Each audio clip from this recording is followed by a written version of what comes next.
नमस्कार दर्शक बंधु आपण को आम चैनल को स्वागत। पवित्र महालया उपलक्षे आपण को अनेक अनेक शुभेच्छा। आज भिडियोटी कुंभ राशि लोकों बहुत गुरुत्वपूर्ण रही। आपणकर जदि कुंभ राशि होता है तेबे एही भिडियोटी को थरे मात्र शेष पर्यंत देखंतु।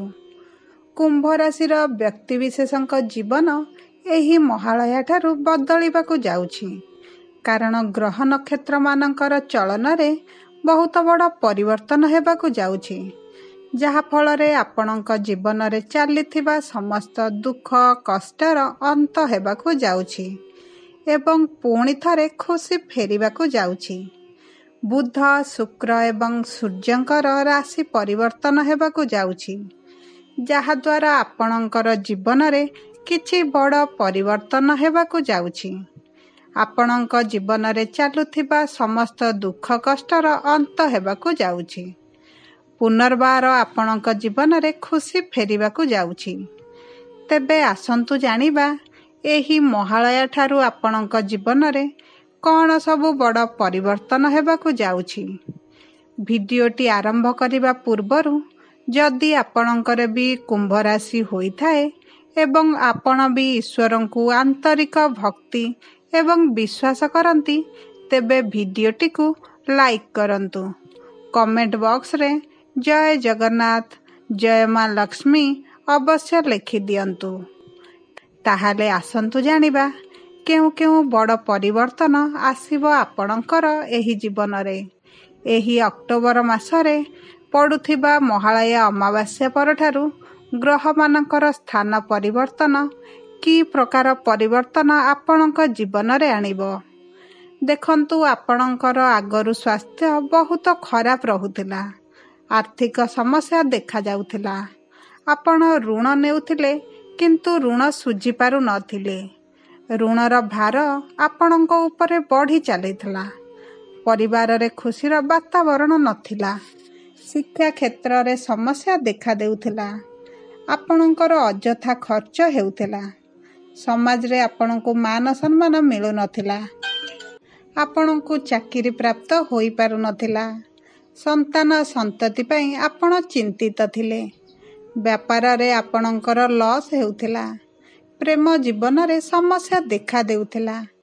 तेबे एही बळी जहा भी समस्या आपणक जीवन रे चालुथिला ताहा एबे दूर हेबाकु जाउछि।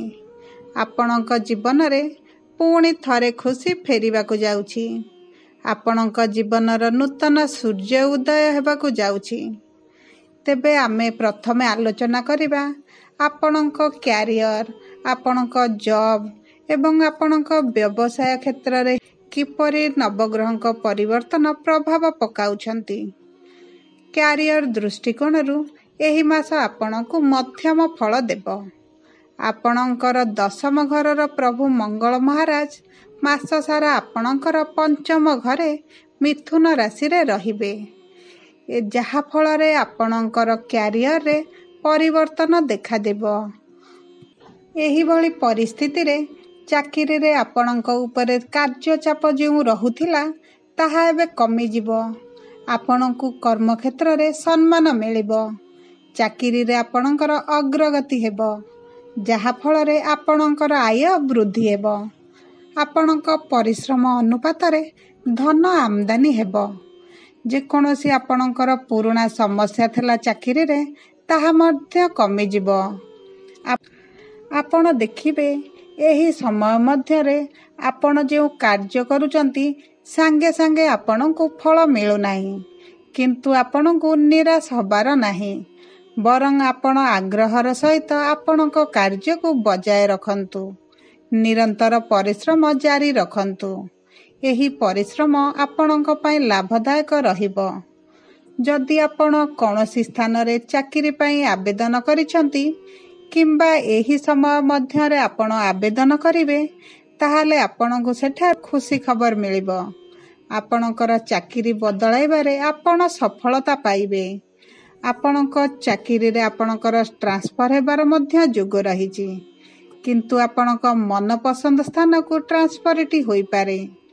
आपणक चाकरी रे निजर परिचय सृष्टि करिवे। ଆପଣଙ୍କର ଅକ୍ଟୋବର 20 ତାରିଖରୁ ମଙ୍ଗଳ ଷଷ୍ଠ ଘରକୁ ଆସିବେ, ଯିଏ ସାହସ ଏବଂ ପରାକ୍ରମର ପ୍ରତୀକ ଅଟନ୍ତି, ଯାହାଫଳରେ ଆପଣ ଚାକିରିରେ ଭଲ ସିଚୁଏସନ୍ ଦେଖିବେ ଏବଂ ଚାକିରିରେ ଆପଣଙ୍କୁ ସମ୍ମାନ ମିଳିବ। ଅକ୍ଟୋବର 10 ତାରିଖ ଠାରୁ ବୁଧ ଆପଣଙ୍କ ନବମ ଘରକୁ ଯିବେ ଏବଂ ଅକ୍ଟୋବର 17ରୁ ସୂର୍ଯ୍ୟ ଏବଂ ଶୁକ୍ର ମହାରାଜ ଅକ୍ଟୋବର 13 ତାରିଖରୁ ଆପଣଙ୍କ ଦଶମ ଘରେ ପ୍ରବେଶ କରିବେ, ଯାହାଫଳରେ ଆପଣଙ୍କର ପେଣ୍ଡିଂ କାମଗୁଡ଼ିକ ମଧ୍ୟ ପୂରଣ ହୋଇଯିବ। ଆପଣଙ୍କର ଅର୍ଥ ଆମଦାନୀ ବଢ଼ିଯିବ। ଆପଣଙ୍କ ଆର୍ଥିକ ଅବସ୍ଥାରେ ସୁଧାର ଆସିବ।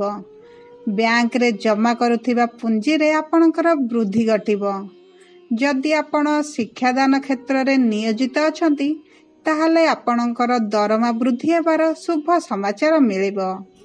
ଚାକିରିରେ ଆପଣଙ୍କର ଦକ୍ଷ ପରିଚାଳନା ଉଭୟ ଧନ ଏବଂ ପ୍ରତିଷ୍ଠାରେ ବୃଦ୍ଧି କରିବ। ଯେଉଁମାନେ ବେରୋଜଗାର ଅଛନ୍ତି, ସେମାନଙ୍କର ରୋଜଗାର ମିଳିବାର ଶୁଭ ସମ୍ବାଦ ପାଇବେ। ପିଲାମାନଙ୍କ ସାହାଯ୍ୟରେ ମଧ୍ୟ ଆପଣଙ୍କର ବହୁତ ଗୁଡ଼ିଏ ପେଣ୍ଡିଂ କାମ ସୁରୁଖୁରୁରେ ସମାଧାନ ହୋଇଯିବ। ଯଦି ଆମେ ବ୍ୟବସାୟ କରୁଥିବା ଲୋକଙ୍କ ବିଷୟରେ ଆଲୋଚନା କରିବା, ତାହେଲେ ଏହି ଅମାବାସ୍ୟା ପରଠାରୁ ତାଙ୍କ ବ୍ୟବସାୟରେ ଲାଭ ଦ୍ୱିଗୁଣିତ ହୋଇଯିବ। ବ୍ୟବସାୟରେ ଚାଲିଥିବା ଖରାପ ଅବସ୍ଥାରେ ସୁଧାର ଆସିବ। ଯେଉଁମାନେ ଅଳଙ୍କାର ବ୍ୟବସାୟ କରୁଛନ୍ତି, ସେମାନଙ୍କୁ ବିଶେଷ ସଫଳତା ମଧ୍ୟ ମିଳିବ। ଆପଣଙ୍କ ବ୍ୟାପାର କ୍ଷେତ୍ରରେ ଥିବା ବ୍ୟକ୍ତିମାନଙ୍କୁ ହଠାତ୍ ଲାଭ ମଧ୍ୟ ମିଳିପାରେ। ଆପଣଙ୍କର ଆୟ ଦ୍ୱିଗୁଣିତ ହୋଇଯିବ। ଯଦି ଆପଣ ଆପଣଙ୍କର ବ୍ୟବସାୟକୁ ବିସ୍ତାର କରିବା ପାଇଁ ଯୋଜନା କରୁଛନ୍ତି, ତାହେଲେ ଆପଣ ସଫଳତା ପାଇବେ। ଆପଣଙ୍କ ବ୍ୟବସାୟରେ ଯଦି କିଛି ଆପଣ ପରିବର୍ତ୍ତନ ମଧ୍ୟ କରିବାକୁ ଚାହୁଁଥିଲେ, ତାହା ଆପଣଙ୍କ ପାଇଁ ଲାଭଦାୟକ ରହିବ। କୃଷି କ୍ଷେତ୍ରରେ ନିୟୋଜିତ ଥିବା ଲୋକମାନଙ୍କର ଲାଭ ମଧ୍ୟ ଆଶା ଅନୁଯାୟୀ ବଢ଼ିଯିବ। ନୂତନ ବ୍ୟବସାୟ ଆରମ୍ଭ କରିବା ପାଇଁ ଏହି ମହାଳୟା ପରଠାରୁ ଶୁଭ ସମୟ ରହିଛି। ଆପଣ ଯଦି ଆପଣଙ୍କ ବ୍ୟବସାୟକୁ ବିସ୍ତାର କରିବେ, ତାହେଲେ ଆପଣ ସମୟ ସହିତ ଆପଣଙ୍କର ଲାଭ ମଧ୍ୟ ବଢ଼ୁଥିବାର ଦେଖିବେ। ତାହେଲେ ଏବେ ଚାଲନ୍ତୁ ଜାଣିବା ଆପଣଙ୍କର ଆର୍ଥିକ କ୍ଷେତ୍ରରେ ନବଗ୍ରହଙ୍କ ପରିବର୍ତ୍ତନ କିପରି ପ୍ରଭାବ ପକାଉଛି। ଯଦି ଆମେ ଆପଣଙ୍କର ଆର୍ଥିକ ସ୍ଥିତିକୁ ଦେଖିବା, ତାହେଲେ ଏହି ଅମାବାସ୍ୟା ପରଠାରୁ ଆପଣଙ୍କର ଆର୍ଥିକ ସ୍ଥିତିରେ ଉନ୍ନତି ଦେଖାଯିବ। କାରଣ ଦ୍ୱିତୀୟ ଘରେ ଉପସ୍ଥିତ ଥିବା ରାହୁ ମହାରାଜ ଆପଣଙ୍କ ଟଙ୍କା ଜମା କରିବାରେ ସାହାଯ୍ୟ କରିବେ। ଅଷ୍ଟମ ଘରେ ବସିଥିବା ସୂର୍ଯ୍ୟ, ବୁଧ ଏବଂ କେତୁ ମାସ ଆରମ୍ଭରେ ଆପଣଙ୍କୁ ଗୁପ୍ତ ଟଙ୍କା ଦେବାରେ ସାହାଯ୍ୟ କରିବେ। ଆପଣଙ୍କ ନବମ ଘରେ ବସିଥିବା ଶୁକ୍ର ମହାରାଜ ଆପଣଙ୍କୁ ବିଳାସପୂର୍ଣ୍ଣ କାର୍ଯ୍ୟରେ ଅର୍ଥ ଖର୍ଚ୍ଚ କରିବାରେ ସାହାଯ୍ୟ କରିବେ। ଏପରିକି ଆପଣ ଯଦି ଏକ ନୂତନ ଗାଡ଼ି କିଣିବା ପାଇଁ ଚାହୁଁଥିଲେ, ଏହି ସମୟ ମଧ୍ୟରେ ଆପଣ ଗୋଟେ ଭଲ ଗାଡ଼ି ମଧ୍ୟ କିଣିପାରନ୍ତି। ଆପଣଙ୍କର ଉପଭୋଗ ଜାତୀୟ ସାମଗ୍ରୀ ମଧ୍ୟ ଘରେ ବଢ଼ିପାରେ। ଏହି ସମୟରେ ଆପଣ ଯଦି ଷ୍ଟକ୍ ମାର୍କେଟରେ ପୁଞ୍ଜି ବିନିଯୋଗ କରନ୍ତି, ତାହେଲେ ଆପଣଙ୍କ ପାଇଁ ଲାଭଦାୟକ ରହିବ। ଆପଣଙ୍କର ଅର୍ଥରେ ବୃଦ୍ଧି ଘଟିବ।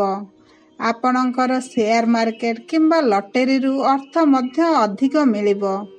ଆପଣଙ୍କର ଜମା ହୋଇଥିବା ପୁଞ୍ଜି ମଧ୍ୟ ବଢ଼ିଯିବ। ଭୌତିକ ସୁଖ ସମ୍ପତ୍ତିରେ ବୃଦ୍ଧି ଘଟିବ। ଆପଣଙ୍କର ଧନ ବୃଦ୍ଧି ହେବାର ସମ୍ଭାବନା ରହିଛି। ଯଦି ଆମେ ଆପଣଙ୍କର ପ୍ରେମ ସମ୍ପର୍କ କିମ୍ବା ବୈବାହିକ ସମ୍ପର୍କ ବିଷୟରେ ଆଲୋଚନା କରିବା, ତାହେଲେ ଏହି ମହାଳୟା ଅମାବାସ୍ୟା ଠାରୁ ଆପଣଙ୍କ ଜୀବନରେ ଗୋଟେ ବଡ଼ ପରିବର୍ତ୍ତନ ହେବାକୁ ଦେଖିବେ। ଆପଣଙ୍କ ସମ୍ପର୍କରେ ମଧୁରତା ବଢ଼ିଯିବ। ଆପଣ ଦେଖିବେ ଆପଣଙ୍କ ସାଥୀଙ୍କ ଠାରୁ ଆପଣଙ୍କୁ ଯଥାସମ୍ଭବ ସମ୍ମାନ ମିଳୁଛି। କାରଣ ଶୁକ୍ର ନବମ ଘରେ ନିଜ ରାଶିରେ ବସି ଆପଣଙ୍କ ହୃଦୟରେ ପ୍ରେମର ଭାବନା ବଢ଼ାଇବେ ଏବଂ ଅକ୍ଟୋବର 10 ତାରିଖରୁ ବୁଧ ଅଷ୍ଟମ ଘରୁ ନବମ ଘରକୁ ପ୍ରବେଶ କରିବେ, ଯାହାଫଳରେ ଆପଣଙ୍କ ସମ୍ପର୍କରେ ଚାଲିଥିବା ସମସ୍ୟା ଗୁଡ଼ିକ ଧୀରେ ଧୀରେ ହ୍ରାସ ପାଇବା ଆରମ୍ଭ କରିବ। ଆପଣଙ୍କ ମଧ୍ୟରେ ପ୍ରେମ ଭାବନା ବଢ଼ିବାରେ ଲାଗିବ। ଅକ୍ଟୋବର 20 ତାରିଖରୁ ମଙ୍ଗଳ ଆପଣଙ୍କର ପଞ୍ଚମ ଘର ଛାଡ଼ି ଷଷ୍ଠ ଘରକୁ ଆସିବେ, ଯେଉଁ କାରଣରୁ ଆପଣଙ୍କର ପ୍ରେମର ଡଙ୍ଗା ଧୀରେ ଧୀରେ ଆଗକୁ ବଢ଼ିବାକୁ ଚାଲିବ, ଯାହାର ଫଳସ୍ୱରୂପ ଆପଣଙ୍କର ପ୍ରିୟଙ୍କ ସହିତ ଆପଣଙ୍କର ଘନିଷ୍ଠତା ବଢ଼ିବ। ଆପଣଙ୍କ ଦୁହିଁଙ୍କ ମଧ୍ୟରେ ପ୍ରେମ ଏବଂ ରୋମାନ୍ସ ମଧ୍ୟ ବୃଦ୍ଧି ପାଇବ। ଆପଣ ପରସ୍ପର ସହିତ ବହୁତ ସମୟ ଅତିବାହିତ କରିବେ ଏବଂ ପରସ୍ପରକୁ ଭଲ ଭାବରେ ବୁଝିବାକୁ ଚେଷ୍ଟା କରିବେ। ଆପଣଙ୍କ ସମ୍ପର୍କରେ ନିବିଡ଼ତା ଅନୁଭବ କରିବେ ଏବଂ ଏହି ଅକ୍ଟୋବର ମାସର ଶେଷ ବେଳକୁ ଆପଣଙ୍କ ସମ୍ପର୍କ ଆହୁରି ମଜବୁତ ହେବାକୁ ଆରମ୍ଭ କରିବ। ଦାମ୍ପତ୍ୟ ଜୀବନରେ ଆପଣଙ୍କ ଜୀବନସାଥୀଙ୍କ ଠାରୁ ଆପଣଙ୍କୁ କିଛି ଉପହାର ମଧ୍ୟ ମିଳିପାରେ। ଏପରି କିଛି ଘଟଣା ଆପଣଙ୍କ ପରିବାରରେ ଘଟିବ, ଯାହାଦ୍ୱାରା ପରିବାର ସଦସ୍ୟଙ୍କର ଆପଣଙ୍କ ପ୍ରତି ସମ୍ମାନ ବଢ଼ିଯିବ। ଆପଣଙ୍କର ପିଲାମାନଙ୍କ ଠାରୁ ଆପଣ ବହୁତ ଖୁସି ପାଇବେ। ଏହି ସମୟରେ ଆପଣଙ୍କ ପରିବାର ମଧ୍ୟରେ ଧାର୍ମିକ କିମ୍ବା ମାଙ୍ଗଳିକ କାର୍ଯ୍ୟ ମଧ୍ୟ ସମ୍ପନ୍ନ ହେବ। ଦାମ୍ପତ୍ୟ ଜୀବନରେ ଆପଣଙ୍କର ପ୍ରେମ ଏବଂ ରୋମାନ୍ସ ମଧ୍ୟ ବୃଦ୍ଧି ପାଇବ। ଯଦି ଆପଣଙ୍କୁ ଆମର ଏହି ଧାର୍ମିକ କାର୍ଯ୍ୟକ୍ରମଟି ପସନ୍ଦ ଆସୁଥାଏ ଏବଂ ଆପଣଙ୍କୁ ଆମର ଏହି କାର୍ଯ୍ୟକ୍ରମ ଇନଫର୍ମେଟିଭ୍ ଲାଗିଥାଏ, ତାହେଲେ ଭିଡ଼ିଓଟିକୁ ଲାଇକ୍ କରନ୍ତୁ ଏବଂ କମେଣ୍ଟ ବକ୍ସରେ ଜୟ ଜଗନ୍ନାଥ, ଜୟ ମା ଲକ୍ଷ୍ମୀ ଅବଶ୍ୟ ଲେଖିଦିଅନ୍ତୁ। ଯଦି ଆପଣ ଆମ ଚ୍ୟାନେଲକୁ ପ୍ରଥମ ଥର ଆସିଛନ୍ତି, ତାହେଲେ ସବସ୍କ୍ରାଇବ୍ ବଟନ୍ କ୍ଲିକ୍ କରି ପାଖରେ ଥିବା ବେଲ୍ ଆଇକନ୍କୁ ପ୍ରେସ୍ କରିଦିଅନ୍ତୁ, ଯାହାଫଳରେ ଆମେ ଛାଡ଼ୁଥିବା ଭିଡ଼ିଓ ଗୁଡ଼ିକର ପ୍ରଥମ ନୋଟିଫିକେସନ୍ ଆପଣଙ୍କ ପାଖରେ ପହଞ୍ଚିବ। ଧନ୍ୟବାଦ।